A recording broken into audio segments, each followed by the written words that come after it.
Hello दोस्तों, welcome to accounting सीखो। दोस्तों, आज की इस वीडियो में हम जर्नल एंट्री करना सीखेंगे। यह जर्नल एंट्री की सेकंड वीडियो है। इससे पहले की वीडियो भी इसी जर्नल एंट्री के बारे में थी, जिसमें हम कुछ बेसिक ट्रांजैक्शंस की जर्नल एंट्री किए थे, जिसमें हम परचेज, सेल्स और कुछ एक्सपेंसेस के ट्रांजैक्शंस को रिकॉर्ड किए थे। आज की वीडियो में हम जर्नल एंट्री करेंगे परचेज रिटर्न, सेल्स रिटर्न और डिस्काउंट की, कि जब भी हम डिस्काउंट रिसीव करते हैं या जब डिस्काउंट देते हैं किसी को तो उसकी एंट्री कैसे करते हैं। साथ ही कंपाउंड जर्नल एंट्री कैसे करते हैं इसको भी समझेंगे। कंपाउंड जर्नल एंट्री का मतलब कि जब एक से ज़्यादा डेबिट या एक से ज़्यादा क्रेडिट हो। तो आइए वीडियो को शुरू करते हैं।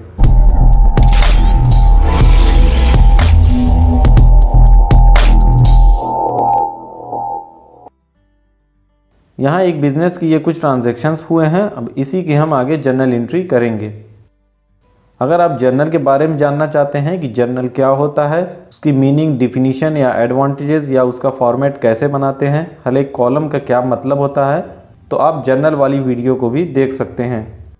तो यहाँ हमारा सबसे पहला ट्रांजैक्शन है 2021 मई 1 को गुड्स परचेज फ्रॉम आनंद 40,000। इसका मतलब है कि बिजनेस में गुड्स परचेज की गई है आनंद से 40,000 रुपये की।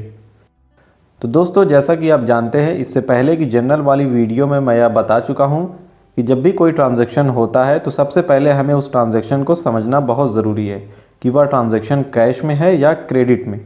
कोई गुड्स खरीदी गई है तो वह नकद खरीदी गई है या उधार, और फिर उसके बाद उसमें कौन कौन से अकाउंट अफेक्ट हो रहे हैं, इसको फाइंड आउट करना बहुत ज़रूरी है। तो जैसा कि यहाँ ट्रांजैक्शन दिया है गुड्स परचेज फ्रॉम आनंद, यहाँ पर आनंद का नाम आया है, तो यानी कि यह गुड्स आनंद से उधार में परचेज की गई है। यहाँ पर कोई कैश नहीं लिखा हुआ है, तो इसे हम उधार ट्रांजैक्शन ही मानेंगे। अब इसमें जानते हैं कि इसमें कौन से अकाउंट्स अफेक्ट हो रहे हैं।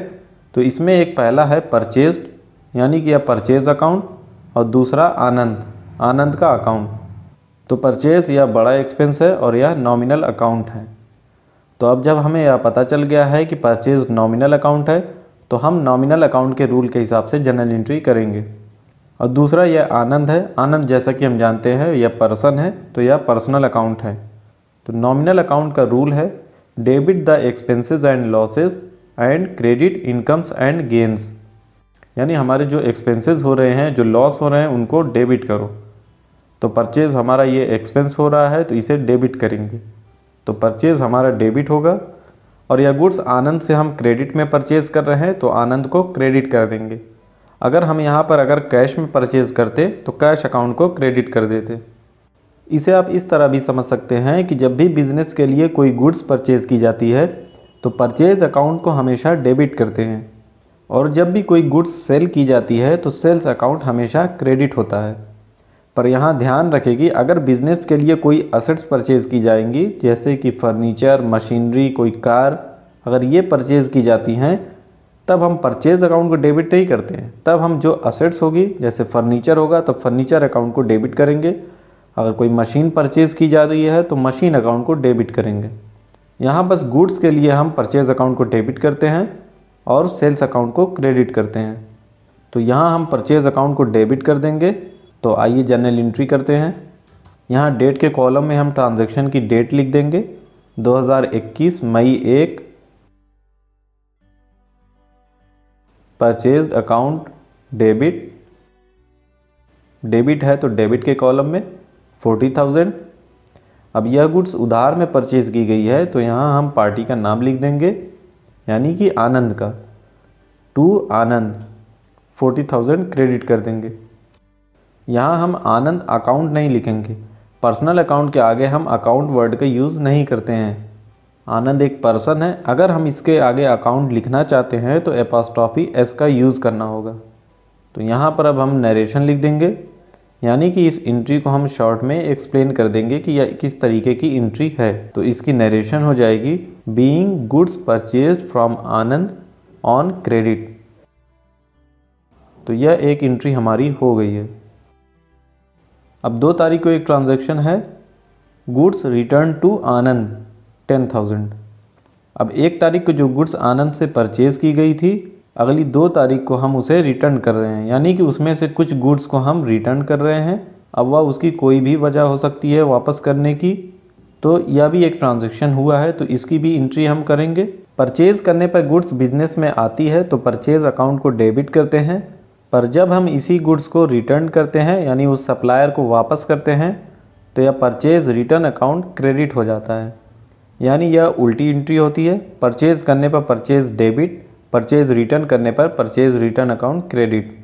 तो गुड्स हम रिटर्न कर रहे हैं आनंद को, तो आनंद उसे रिसीव कर रहा है, तो आनंद को हम डेबिट करेंगे और परचेज़ रिटर्न तो हमारा क्रेडिट होगा ही। तो आइए एंट्री करते हैं। तो यहाँ 2 मई को ट्रांजैक्शन हुआ है तो यह उसकी डेट लिख देंगे। तो आनंद डेबिट 10,000 की हम गुड्स वापस कर रहे हैं तो यहाँ 10,000 लिख देंगे और परचेज़ रिटर्न को हम क्रेडिट करेंगे। टू परचेज़ रिटर्न या क्रेडिट हो जाएगा और क्रेडिट में इसकी अमाउंट भी लिख देंगे 10,000। तो नरेशन हो जाएगी बीइंग गुड्स रिटर्न टू आनंद। तो यह हमारी परचेज़ रिटर्न की एंट्री हो गई है। आइए अब अगला ट्रांजैक्शन देखते हैं। मई 5 को एक ट्रांजैक्शन हुआ है, paid cash to Anand 29,000, discount received from Anand 1,000। यानी आनंद को कैश का पेमेंट किए हैं 29,000 का और उससे डिस्काउंट मिला है 1,000। तो यह हम 40,000 की गुड्स आनंद से परचेज़ किए थे, फिर हम उसे 10,000 की गुड्स को रिटर्न कर दिए हैं और जब हम बाकी 30,000 का पैसे का पेमेंट करने गए तो 29,000 वह पेमेंट हुई और 1,000 रुपये का हमें डिस्काउंट मिल गया। तो यह आनंद से हमारा सारा हिसाब किताब कंप्लीट हो गया। तो आनंद को कैश में पेमेंट किए हैं और हमें डिस्काउंट रिसीव्ड हुआ है। तो इसमें जो अकाउंट अफेक्ट हो रहे हैं कैश, आनंद और डिस्काउंट रिसीव्ड। तो कैश हमारा रियल अकाउंट है और रियल अकाउंट का रूल होता है debit what comes in and credit what goes out. जो भी बिजनेस में आए उसे डेबिट करो और बिजनेस से जो जाए उसे क्रेडिट। तो हम आनंद को कैश का पेमेंट किए हैं तो हमारे बिजनेस से कैश जा रहा है, तो कैश अकाउंट को क्रेडिट करेंगे। और आनंद या पर्सनल अकाउंट है और पर्सनल अकाउंट का रूल होता है debit the receiver and credit the giver. यानी पाने वाले को डेबिट और देने वाले को क्रेडिट। तो आनंद रिसीव कर रहा है तो आनंद को हम डेबिट करेंगे। और बचा ये डिस्काउंट रिसीव जो है यह हमारा गेन है, यह नॉमिनल अकाउंट होता है और नॉमिनल अकाउंट का रूल है debit the expenses and losses and credit incomes and gains. तो हमें डिस्काउंट मिल रहा है या हमारा एक तरीके का प्रॉफिट हो रहा है, गेन है। तो रूल के हिसाब से क्रेडिट इनकम्स एंड गेन्स यानी कि डिस्काउंट रिसीव्ड को क्रेडिट करेंगे। तो हमारी कंप्लीट एंट्री हो जाएगी। यहाँ डेट के कॉलम में ट्रांजैक्शन की डेट लिख देंगे मई 5। आनंद को कैश का पेमेंट कर रहे हैं तो आनंद कैश रिसीव कर रहा है तो इसे डेबिट करें। आनंद डेबिट 30,000 रुपये पेमेंट किए हैं। अब कैश बिजनेस से जा रहा है तो इसे क्रेडिट करें टू कैश अकाउंट 29,000 और डिस्काउंट रिसीव्ड हमारा गेन है तो इसे भी हम क्रेडिट करेंगे टू डिस्काउंट रिसीव्ड 1,000। तो जैसा कि हम जानते हैं हमारे डेबिट और क्रेडिट के कॉलम्स बराबर होने चाहिए। तो अगर डेबिट में हम 30,000 लिखे हैं तो क्रेडिट में भी हमें 30,000 लिखना है। तो यह कैश में पेमेंट किए हैं 29,000 की और डिस्काउंट मिला है 1,000, तो ये 30,000 क्रेडिट में भी हो गए। नरेशन हो जाएगी being cash paid to Anand and discount received. तो ये हमारी 5 तारीख की एंट्री हो गई है। अगला ट्रांजैक्शन है 7 मई को, goods sold to Pankaj 7,000। Pankaj को गुड्स सेल की गई है 7,000 की। तो यहाँ पर कैश नहीं लिखा हुआ है यानी कि यह कैश का ट्रांजैक्शन नहीं है। पंकज का नाम लिखा हुआ है यानी कि यह पंकज से उधार में सेल की गई है। दोस्तों जब भी हम गुड्स सेल करते हैं यानी कि माल बेचते हैं तो पैसा आता है। जब पैसा आता है यानी हमें कैश जब रिसीव होता है तो कैश को हम डेबिट करते हैं। पर यहाँ जो हमारा ट्रांजैक्शन है वह उधार में हुआ है, मतलब कि माल बेचे हैं लेकिन पैसा अभी तक नहीं आया है, पैसा उससे नहीं मिला है। तो उस पार्टी का नाम हम यहाँ पर लिख देंगे कि पंकज से इतना पैसा आना भी बाकी है। तो इसका मतलब यह हुआ कि जब हमारी कैश में सेल होगी तो कैश अकाउंट को डेबिट करेंगे, और जब उधार में सेल होगी तो उस पार्टी का नाम को डेबिट करेंगे। तो मई 7 को हमारी एंट्री हो जाएगी पंकज डेबिट 7,000। और जैसा कि हम जानते हैं सेल्स अकाउंट को हमेशा क्रेडिट करते हैं, तो टू सेल्स अकाउंट 7,000। नरेशन हो जाएगी being goods sold to Pankaj on credit, यानी यहाँ पर हम लिख देंगे कि पंकज को गुड्स सेल की गई है क्रेडिट पर, यानी कि उधार पर। अगला ट्रांजैक्शन है हमारा 8 मई को, गुड्स रिटर्न बाय पंकज 2,000। अब 7 तारीख को जो गुड्स हम पंकज को सेल किए थे, 8 तारीख को उसमें से कुछ गुड्स पंकज हमें रिटर्न कर दिया है, यानी हमारी गुड्स वापस आ गई है 2,000 की। तो जैसा कि मैं आपको बता चुका हूँ कि सेल्स अकाउंट को हमेशा क्रेडिट करते हैं। अब सेल्स रिटर्न जो होगा, यानी जो गुड्स हम सेल किए हैं वह जब वापस आएगी तो सेल्स रिटर्न का जो अकाउंट होगा उसे हम डेबिट करेंगे। तो पंकज को जो गुड्स सेल किए थे वह उसने 2,000 की वापस कर दी है, तो सेल्स रिटर्न अकाउंट डेबिट 2,000, और यहाँ पंकज के नाम लिख देंगे टू पंकज 2,000। नरेशन होगी being goods return by Pankaj. अब 9 मई को एक ट्रांजैक्शन हुआ है, received cash from Pankaj 4,500, discount allowed to Pankaj 500। अब बचा जो 5,000, उसमें से हमें 4,500 मिले हैं और 500 का हमने पंकज को डिस्काउंट दे दिया है। तो इसमें भी 3 अकाउंट अफेक्ट होंगे, या पहला कैश का कैश अकाउंट, दूसरा पंकज, और तीसरा डिस्काउंट अलाउड। तो कैश अकाउंट यह रियल अकाउंट होता है। रियल अकाउंट का रूल है debit what comes in, credit what goes out. तो कैश हमें मिल रहा है, कैश बिजनेस में आ रहा है, तो कैश को हम डेबिट करेंगे। और पंकज या पर्सनल अकाउंट है। पर्सनल अकाउंट का रूल है debit the receiver and credit the giver. पाने वाले को डेबिट, देने वाले को क्रेडिट। तो पंकज हमें कैश दे रहा है तो पंकज को क्रेडिट करेंगे। और डिस्काउंट अलाउड यह हमारा एक्सपेंस है या नॉमिनल अकाउंट है, और डिस्काउंट अलाउड यह हमारा एक्सपेंस है या नॉमिनल अकाउंट है। नॉमिनल अकाउंट का रूल है debit the expenses and losses and credit incomes and gains. तो डिस्काउंट हम उसे दे रहे हैं या हमारा खर्चा हो रहा है, तो यानी इसे हम डेबिट करेंगे। तो मई 9 को एंट्री हो जाएगी कैश अकाउंट डेबिट 4,500। तो जितना हमें कैश मिला है वह कैश के कॉलम में लिख देंगे, और डिस्काउंट अलाउड जो हम डिस्काउंट उसे दिए हैं तो इसे डेबिट करेंगे। Discount allowed account debit, debit के कॉलम में 500, और पंकज गिवर है, पंकज को क्रेडिट कर देंगे टू पंकज।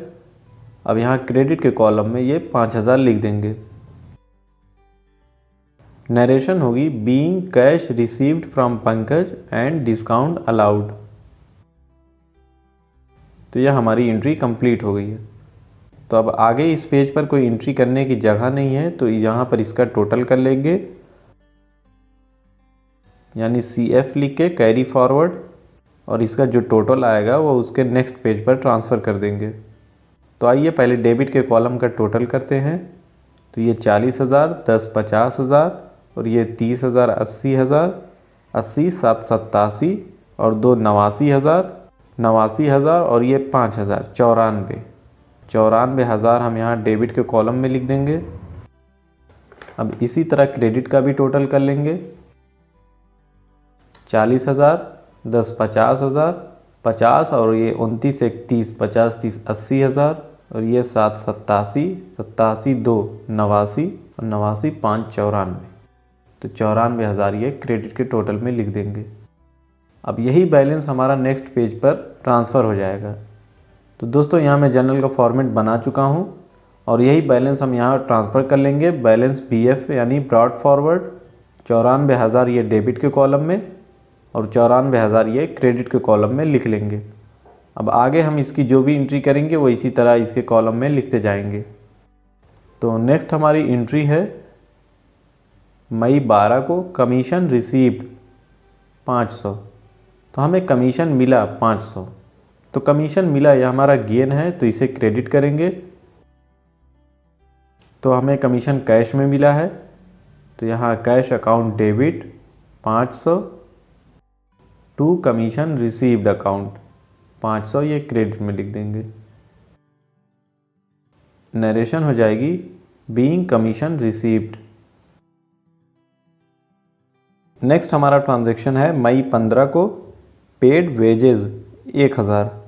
वेजेस यानी मजदूरी, तो मजदूरी दे रहे हैं, यह भी बिजनेस के लिए एक्सपेंस है, खर्चा है, तो इसे डेबिट करेंगे। डेबिट ऑल एक्सपेंसेस, डेट में लिख देंगे मई 15। वेजेस अकाउंट डेबिट 1000, इसका पेमेंट कैश में कर रहे हैं, टू कैश अकाउंट 1000। नरेशन होगी बीइंग वेजेस पेड। नेक्स्ट 20 मई को ट्रांजैक्शन है paid insurance premium by cheque 1500।